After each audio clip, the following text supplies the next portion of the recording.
Alright, so Fisker stock is at $16.69 with a market cap of 4.63 billion. So we're staying steady in this $16 range and obviously a little bit down, but overall we're not tanking into the $10 range. We could go lower, but right now the EV market is starting to look a little promising. Things are slowly creeping up. I mean, look at NIO. They've been holding steady and they're slightly going up. And yeah, so there's an article that just came out. It pretty much says Fisker stock is not ready for the electrical vehicle prime time. And pretty much the person who wrote this, Carlozzo, I don't know how to fucking say his name. But either way, he goes on to pretty much say Fisker isn't ready. They're promoting Lordstown Motors. So I'll read this part. The Fisker Ocean isn't coming out until the end of 2022 at earliest. The timeline hardly makes sense when another SPAC baby, Lordstown Motors, bought a colossal abandoned GM plant in its namesake city and was cranking out models less than a year later. Unlike Henrik Fisker, Lordstown CEO Steve Burns doesn't ooze Euro swagger with his wrinkled outdoor vest and rolled up sleeves. Burns looks more like an assembly line grunt than an EV company founder. And it just goes on to pretty much say like, yeah, there's better bets than Fisker. And I this kind of angers me a little bit. You can totally tell that the market is not for Fisker. You'll see a lot of people constantly just say Fisker failed once before, they're going to fail again. And you know what?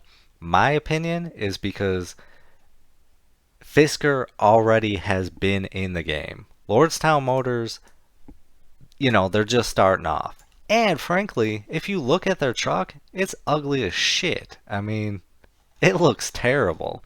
And the cost of it, I mean, Fisker's onto something with making a cheap, affordable, nice SUV first. And this is why I believe Fisker is going to be not a major player. The company could become a major player if they get the right people. Fisker has already been in the game. He's failed once before. He went too big, similar to like Tesla. They were luxury, expensive vehicles. But now he realized that in order to make this work and offer expensive vehicles later on, you have to have a cheap, affordable car and pump out as many as you can.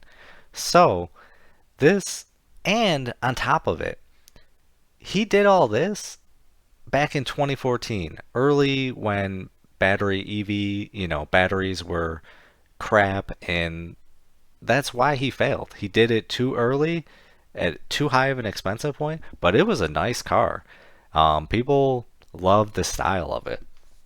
And to see this guy just bash Fisker and pretty much promote Lordstown, this this is what's going on. This is people are gonna crap on Fisker.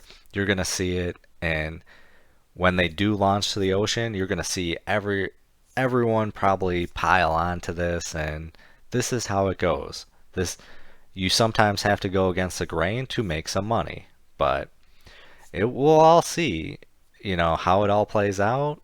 Will it be too late for Fisker? They are starting late. I do acknowledge that, but I am all for Fisker because he's failed once before. He knows what needs to be done. Literally, he's produced a car and he's designed number of other cars. He's been in the market, so I think he's gonna do pretty well, and that's why I'm invested in Fisker. So, stay on top of this stuff, do your own research, check out all the articles that come out and videos that pretty much bash Fisker.